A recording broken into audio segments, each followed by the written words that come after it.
Sabotage against Hamilton in Monaco. Stay until the end to find out why they won't let Hamilton win. Who do you think is behind all this? If you haven't heard about this yet, this video is for you. Subscribe just to stay tuned for the Formula One news no one else explains to you. The morning air in Spielberg had a strange stillness to it. Not just the calm that precedes a typical Formula One qualifying day, but an unnerving quiet, almost as if the mountains themselves were holding their breath. Deep within the maze of motorhomes and carbon fiber fortresses that make up the paddock, something subtle yet unsettling was beginning to take root, a tension so delicate that only those attuned to the faintest shifts in energy could sense it. Among those few was Lewis Hamilton. Long before the mechanics began preparing the Pirelli tire blankets and before the media began circling like vultures searching for a narrative, Hamilton had already arrived. Alone. No entourage, no PR team. Just the seven-time world champion, walking with slow, deliberate steps, his expression unreadable beneath dark sunglasses. He didn't exchange the usual casual greetings or share the typical early morning banter with staff or engineers. Instead, he nodded once or twice, a mechanical motion more than a gesture of connection, and made his way straight into the Ferrari engineering suite. The door shut behind him with a soft click, muffling the world outside. Within the data room, screens flickered with simulations, graphs, telemetry maps, and engine metrics. The engineers barely looked up. They were used to Hamilton's intensity. But this time was different. He didn't offer immediate feedback. He simply stood for several minutes, arms crossed, eyes locked on the screens as if trying to extract truth through sheer focus. The sensation had been haunting him since the very first practice session on Friday. At first, it had been easy to rationalize. A gust of wind here, a patch of dust there, or perhaps a misjudged corner entry. But by FP3, the discomfort had grown into something undeniable. Each lap reinforced the same pattern. A subtle lag in throttle response, slight delays in energy discharge, a resistance in the steering wheel that wasn't mechanical but felt like something deeper, almost like the car itself was disobeying him, as if it were working against his instincts rather than with them. To the casual observer, nothing appeared amiss. The lap times weren't disastrous. The car didn't spin. There were no glaring failures. But Hamilton, more than anyone, understands the intricacies of machinery at this level. He's fought through mechanical issues in Sepang, survived brake failures in Canada, and clawed through chaotic downpours in Interlagos. His senses are tuned to notice what others overlook, when the machine is lying to you. When he voiced his discomfort to the engineers, they responded with well-rehearsed explanations. Grip variation, slight tailwind, residual effects from the surface temperature drop overnight. All plausible, all conveniently vague. Yet as he listened, he saw the slight delay in their responses, the way their eyes flickered momentarily to each other. There was something in the air, a carefully veiled discomfort that no amount of technical jargon could fully conceal. He didn't argue. He didn't protest. Instead, he asked for access to his teammates' telemetry, access to overlays, access to deployment logs, energy charts, and braking traces. At first, there was resistance. Not overt, just gentle deflections. We'll review it later, not necessary at this stage, the data is still being compiled. But Lewis persisted. Not through confrontation, but through something far more effective, pressure rooted in authority. Ferrari had made promises when they signed him. Equality, parity, transparency. They had assured him that he would not be treated as a second option. That both drivers would have access to identical resources, information, and strategy. And now, those promises were being quietly tested. Eventually, the data was shared, but only after a whispered phone call to Maranello and a tense conversation behind closed doors involving senior personnel. When the side-by-side telemetry arrived, the puzzle pieces began to fall into place. Not with a crash, but with the slow, horrifying clarity of a realization that you've been looking in the wrong direction the entire time. Lap after lap, Hamilton examined the overlays. Corner exits, braking zones, throttle applications. In some places, the differences were within expected margins. Driving style could account for a tenth here, a few hundredths there. But then came the straights. Sector 3. The long drag where power delivery and aerodynamic resistance define competitiveness. That's where the truth revealed itself with disturbing clarity. On identical tires. Identical fuel loads. Same DRS usage. Same power unit specification. Leclerc was consistently extracting 0.2 more. But not because he was braking later or getting on throttle earlier. No, the gain came from how the car delivered its hybrid energy. Charles was achieving maximum battery deployment significantly later than Lewis, 50 to 60 meters down the straight, meaning he retained electrical power output longer, had superior exit velocity, and was reaching higher top speeds at the end of each straight. That should not have been possible under a standard setup. In Formula One, ERS deployment is a science of precision. Teams program deployment maps based on corner exit points, traction availability, and strategic targets. There should be no arbitrary variations, especially not between teammates running the same configuration. Yet here it was, glaring, impossible to ignore. The data showed an undeniable discrepancy. One car, Leclerc's, was operating with optimal deployment logic. The other, Hamilton's, was restricted, as if someone had limited his ERS activation window intentionally. A limitation so subtle, so carefully calculated, that most drivers wouldn't have even noticed. But Lewis had. He didn't confront anyone immediately. He kept the knowledge close, choosing instead to observe. He watched the body language of his engineers, the way they avoided eye contact. He noticed how Charles's side of the garage buzzed with a quiet confidence while his own corner of the team seemed cloaked in caution. Not tension, caution. The kind of measured restraint that only surfaces when people know something they aren't supposed to admit. Back in his hotel that evening, Lewis sat in darkness, reviewing the data on his private tablet. He listened to the engine notes. He traced the power curves with his finger. He analyzed battery deployment charts long past midnight, comparing them to his past races at Silverstone, Baku, Spa. Something was off. Not just with the car, but with the team. He remembered conversations from months ago. Subtle comments from certain engineers. The deference shown to Leclerc in internal meetings. The slight delay in responses when he requested new parts, upgrades, or setup changes. The polite but unmistakable signs of favoritism. At the time he had dismissed it, chalked it up to routine teething issues, team dynamics, inertia from Leclerc's longer tenure. But now it felt like something far more calculated. It wasn't sabotage in the Hollywood sense, no sugar in the fuel tank, no wires cut.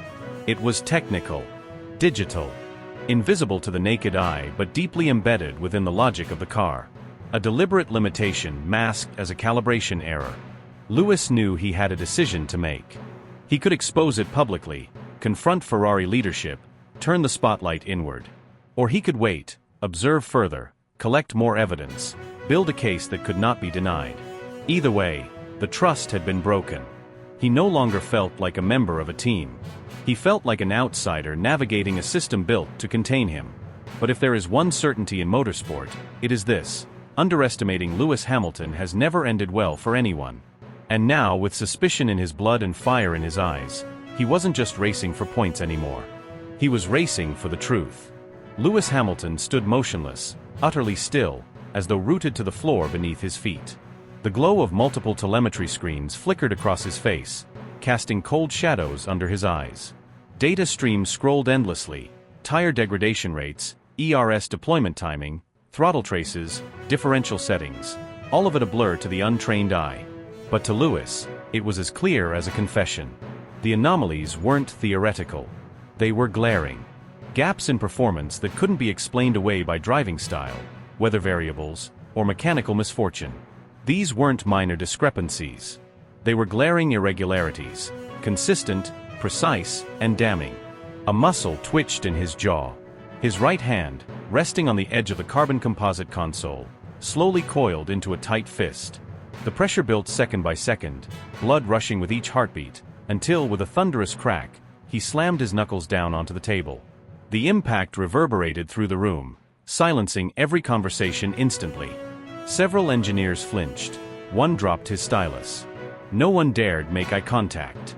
A heavy stillness fell, like the seconds before a thunderstorm breaks. Hamilton didn't shout. He didn't need to.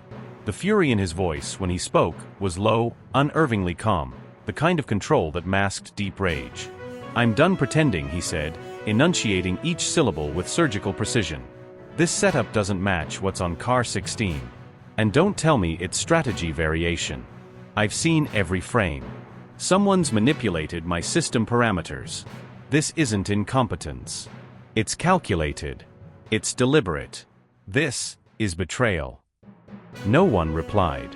The chief race engineer glanced away. The telemetry analyst bit his lip. An awkward cough came from the rear of the room. Nobody defended the data. Nobody dared. Without another word, Lewis turned on his heel and exited the operations center, pushing through the heavy door with a force that sent it rebounding against the wall. He didn't take the main hallway. He didn't want eyes on him. Instead, he cut through the maintenance corridor, a narrow, dimly lit passage that connected Ferrari's command center to the more discreet hospitality quarters. Every footstep echoed, harsh against the concrete floor. He moved quickly, with the intensity of a man on a mission, fury simmering beneath his skin. As he passed the kitchenette, a junior technician caught a glimpse of him and froze, half-bowed as if expecting orders or impact. Hamilton ignored him. His destination was clear. There was only one person he needed to confront. And that person was waiting just a few doors away. He reached the private driver lounge, a luxurious space lined with red leather seats, framed Italian artwork, and a state-of-the-art espresso machine humming quietly in the corner. There, seated casually on a plush recliner, was Charles Leclerc. The Monégasque was scrolling through a tablet, analyzing live delta comparisons, sector graphs, and top-speed overlays. Completely relaxed. At ease. As if nothing was wrong. As if the playing field were level. Lewis didn't knock. He didn't announce himself. He stepped inside with a quiet fury that filled the room like smoke. Charles looked up, confused at first. Then wary. "Hey." "You knew," Lewis interrupted, his tone firm but restrained, like a dam about to break. "Don't play innocent. You've known for weeks. You've watched it unfold. You've kept quiet. You've smiled. Meanwhile, my car, my machine, has been deliberately neutered. Don't insult me by pretending this is news to you." Leclerc slowly placed the tablet down, his fingers pausing for a second too long. "Lewis, I'm not involved in your setup. You know that. I don't dictate configurations. I just focus on my driving." Hamilton's laugh was sharp, bitter, and devoid of mirth. A dry, cynical chuckle that lingered in the air like a blade. "Come off it," he said, stepping closer. "You really think I haven't noticed the silence? The midnight updates pushed to your side of the garage while I get handed the pending folder? You really believe I haven't heard the way people change the subject the moment I ask about calibration protocols? I've been in this sport longer than some of these kids have been alive. I know when something stinks." Charles's eyes narrowed. His posture stiffened. "Be careful what you're implying," he warned, standing now, his expression hardening. "I've done nothing to compromise your performance. I'm not conspiring against you. I don't operate that way." "No." Lewis replied, voice rising slightly. "Then why do you benefit every time I get screwed? Why does your car suddenly receive aero packages I was promised 2 weeks ago? Why do your strategies avoid traffic while mine plunge me into chaos?" Leclerc's nostrils flared. He took a step forward. The tension in the room crackled like static. Their faces were inches apart, not teammates, not colleagues, but adversaries. Rivals separated by a growing gulf of mistrust, resentment, and buried accusations. "I didn't ask for any of that," Charles said, voice low, intense. "If there's bias, if there's favoritism, that's not on me. But don't turn your paranoia into accusations. You're not the only one under pressure here." Lewis's gaze burned into him.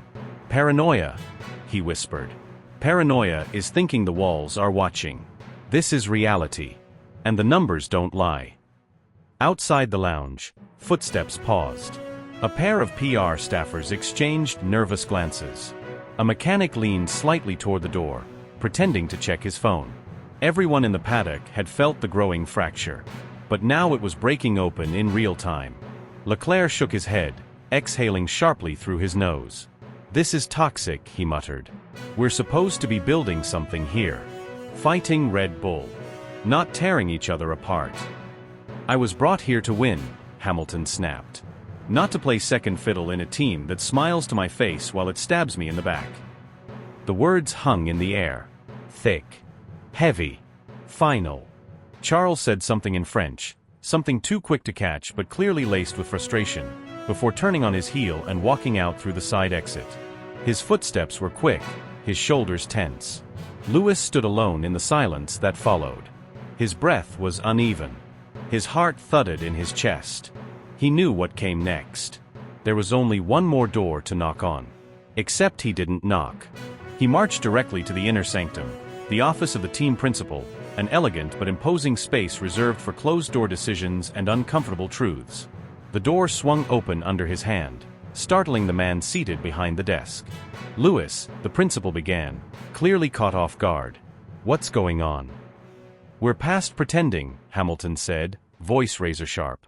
"I need full access to every log file, every hardware override, every technician roster from the past 6 race weekends. And I want it tonight. Either you're in control of this team, or someone else is." The message was clear. This wasn't a feud. This was the beginning of a reckoning. Inside the hushed confines of Ferrari's motorhome, the air was dense with unspoken tension. The faint clicking of keys echoed from Frederick Vasseur's office, where the team principal sat hunched over his laptop, scrutinizing a dense matrix of telemetry. He wasn't just reviewing numbers. He was looking for a pattern, a reason, a clue hidden deep within the data that could explain why one of the greatest drivers in the history of Formula One had spent yet another weekend staring at the back of his teammate's car. Tire degradation curves, rear axle loads, throttle traces. Nothing leapt off the screen, yet Vasseur's gut told him that something somewhere had gone very wrong. Then, without warning, the door burst open. It wasn't knocked. It wasn't opened politely. It was thrown open with a force that instantly shattered the room's calm. Lewis Hamilton stepped inside like a force of nature. His expression was carved from granite, his jaw clenched tight, his eyes burning with a kind of fury that wasn't born out of one bad race but from an accumulation of subtle injustices, quiet betrayals, and the unmistakable sting of disrespect. There was no ceremony, no greeting. His voice cut through the room like a knife. "We need to talk. Now." Vasseur didn't flinch, but something in his posture changed, a subtle shift, as if bracing for impact. He closed his laptop, folded his hands, and nodded slowly, trying to mask the apprehension growing behind his measured exterior. "What's the issue?" he asked, though in truth, he already anticipated the storm that was coming. What he hadn't expected was the ferocity behind it. Hamilton didn't sit. He remained standing, looming above the desk with the presence of a man who had nothing left to lose, or rather, nothing left to tolerate. "I've had enough of this charade," he began, voice low, deliberate, and charged with restrained emotion. "This isn't about one bad race.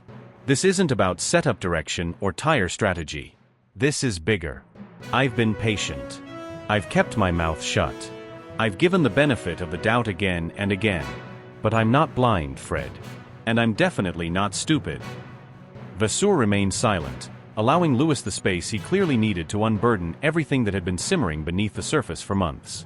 "Let's talk about the override signals on my torque maps during high degradation stints, maps that were supposed to be locked for the race, and yet, somehow, kept reverting. Let's talk about the inconsistent deployment of my energy systems, the hybrid unit mysteriously underperforming only when I'm in clean air, only during push laps, only when I'm fighting for position. Let's talk about the rear differential, not just unstable, but behaving erratically, changing its locking characteristics mid-corner. And I know it's not my foot, Fred. I've driven through every type of handling imbalance in the book. This isn't instability. This is manipulation." Vasseur opened his mouth to offer an explanation, perhaps to calm the tide, but Hamilton wasn't finished. He was only just beginning. "Don't insult me with talk of component variances or software gremlins. I've been through this before. I know what political sabotage smells like. I've seen this movie already, and it always starts the same way, with minor telemetry gaps, with quiet shifts in engineering priorities, with one side of the garage getting experimental parts while the other gets optimized ones. It starts with missed meetings, with subtle delays in communication, with radio silence in the middle of crucial stints. And most of all, it starts when a team makes a decision, that one driver is the future, and the other is an inconvenience." The words hung in the air like smoke. "You're treating me like a stopgap, Fred. A placeholder. A marketing tool to boost Ferrari's stock price. Meanwhile, every technical advantage is being funneled to Charles's side of the garage. Don't bother denying it. I've seen the part logs, I've compared the run plans, I've talked to engineers off the record. I know. His voice cracked just slightly, revealing not weakness, but a searing frustration born of betrayal. I didn't come here to be a passenger in someone else's narrative. I came to make history. And what I've walked into feels like a setup. A machine designed to keep me in check. And if that's true, you better look me in the eye and admit it. Vasseur's face was pale. The words had landed with surgical precision. The room was silent, save for the soft hum of electronics and the distant murmur of mechanics packing up for the night. There's no sabotage, Lewis, he said eventually, choosing his words with care. But I'll admit there are structural problems. Delays in parts development. Quality control issues. We've been under pressure. There have been mistakes. Lewis laughed, the sound bitter. Mistakes? Mistakes don't happen like this. Not repeatedly. Not always to one side of the garage. Not when the data goes missing only on my car. Not when my tire pressures come out of range for the third consecutive weekend. But Charles's are always spot on. That's not random. That's a pattern. And either you're in control of this operation, or someone else is, and they've decided I'm not meant to win. Vasseur looked away. After a long, unbearable pause, he gave the only answer he could. I'll have your chassis torn down. Completely. Every component will be inspected, from the battery control unit to the floor sensors. I'll personally authorize the teardown. And I'll open an internal audit. If anyone's been playing games, I'll find out. Hamilton nodded slowly. His voice dropped to a whisper. Your audit doesn't restore trust. Your teardown won't give me back those lost points. If something's been going on, Fred, I'll find out, with or without you. He turned to leave, paused at the door, then added without looking back, if you can't guarantee that I'll have a fair fight, I'll find a place that can. The door closed behind him with quiet finality. Later that night, long after the garages had emptied and the journalists had packed up their cameras, Lewis sat alone in the dark. His hotel room was quiet, save for the ticking of a designer wall clock and the occasional buzz of traffic below. He stared at his phone. One name stood out on his screen. Simple, efficient. Just a single letter. T. He tapped the call button. 3 rings later, Toto Wolff's unmistakable voice answered. Calm, composed, but edged with tension. Let me guess. They've done it again. Lewis didn't speak for a moment. Then, as if a dam had broken, he began to talk. He described everything. In clinical detail. From the anomalous ERS behavior to the vanishing brake temperature data. From the passive-aggressive strategy calls to the quiet shifting of engineering staff away from his car without explanation. From the way meetings were held without him to the sudden drop in communication with his race engineer during qualifying. He didn't speak as a man defeated. He spoke as a man betrayed, not by performance, but by intent. And Toto didn't interrupt. He recognized this voice. It was the same tone Lewis had used after the chaos of Abu Dhabi in 2021. Composed, rational, but laced with fury. Not the kind that explodes, but the kind that calcifies into something far more dangerous: resolve. I don't need sympathy, Lewis said finally. I just need to know, if I reach my limit, if I walk, if I say enough, would you take me back? Not as a favor. Not for legacy. But to win. Again. Toto didn't miss a beat. You know the answer, Lewis. I never closed that door. Not for you. For the first time in weeks, Lewis smiled, faintly, but it was real. He ended the call, then stared at the ceiling. He didn't know what the next few races would bring. But one thing was clear. If Ferrari wanted war, they were about to get one. And Lewis Hamilton? He wasn't finished. Not even close. The line disconnected with a click that felt more like a closing door than the end of a conversation. On the surface, it had been just another call. No telemetry graphs, no setup discussions, no review of wind direction or tire degradation. Not even a word about understeer or energy deployment. It wasn't technical. It was personal. And in a sport built on fractions of a second and layers of engineered perfection, those are the conversations that matter most. What Toto Wolff had just told him, or rather what he hadn't said directly but had allowed to hang between the syllables, carried more weight than any lap time or race result. You're operating inside a political minefield, Lewis, his former team principal had said, voice lowered not for effect, but from experience. You're not overthinking this. You're not being dramatic. You're perceiving the truth. I've been around this paddock for decades. I've seen when a team becomes a fortress, not a family. Ferrari is not built on unconditional loyalty to its drivers. It's built to serve its own myth. It will protect its brand before it protects you. Remember that. Guard your information. Secure your strategy. Trust no one blindly. And above all, never let them dismantle your spirit.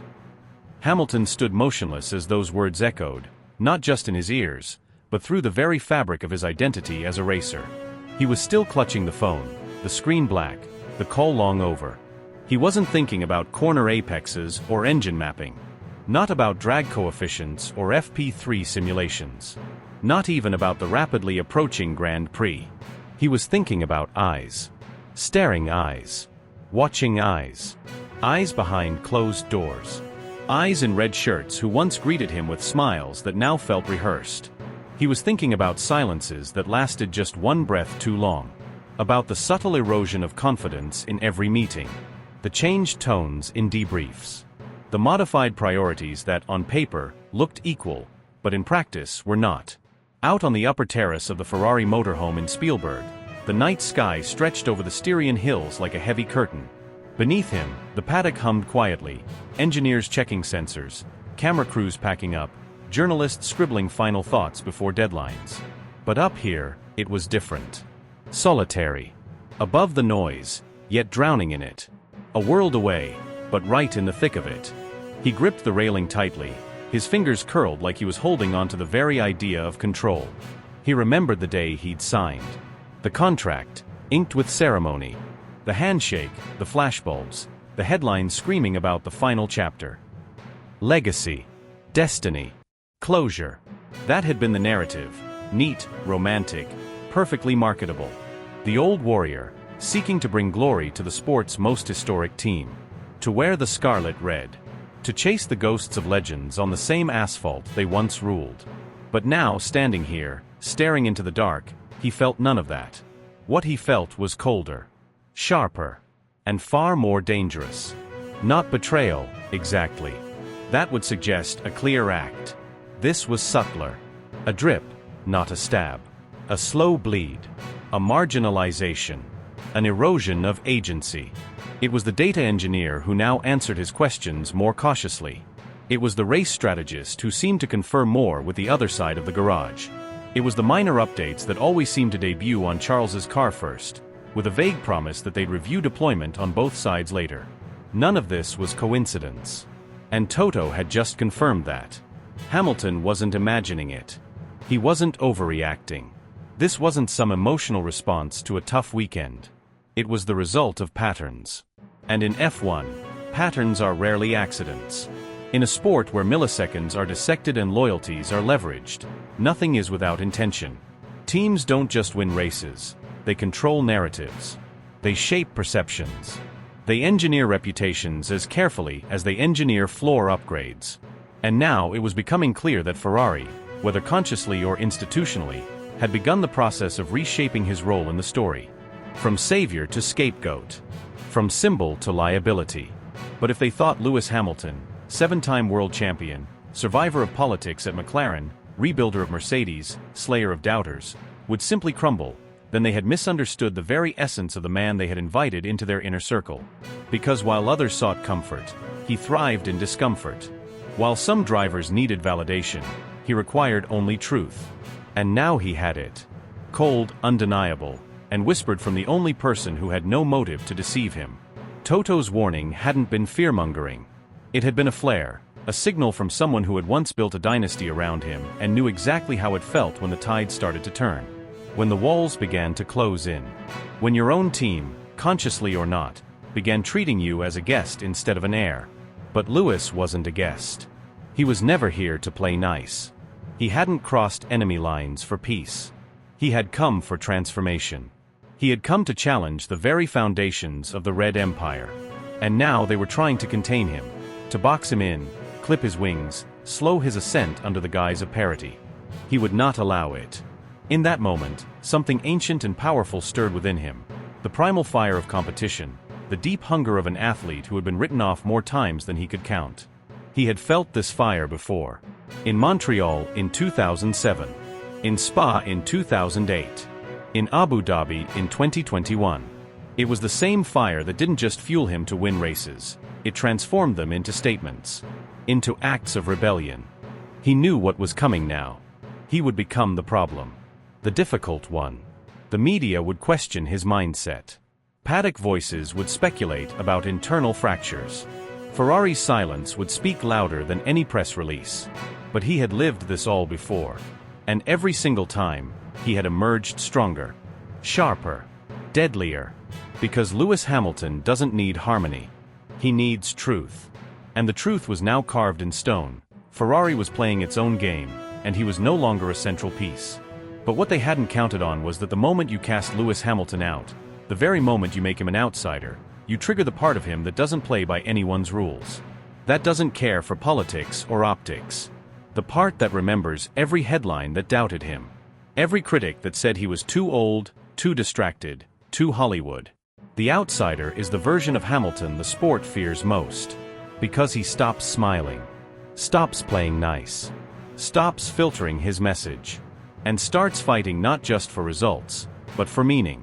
So, as the cool wind moved over the Austrian night and the lights of the motorhomes flickered across the paddock, he closed his eyes for a long second. Not in defeat, but in preparation. Because he understood now. This wasn't just a race. This was war. And war, for Lewis Hamilton, has never been about survival. It's about legacy. And legacy is forged in fire.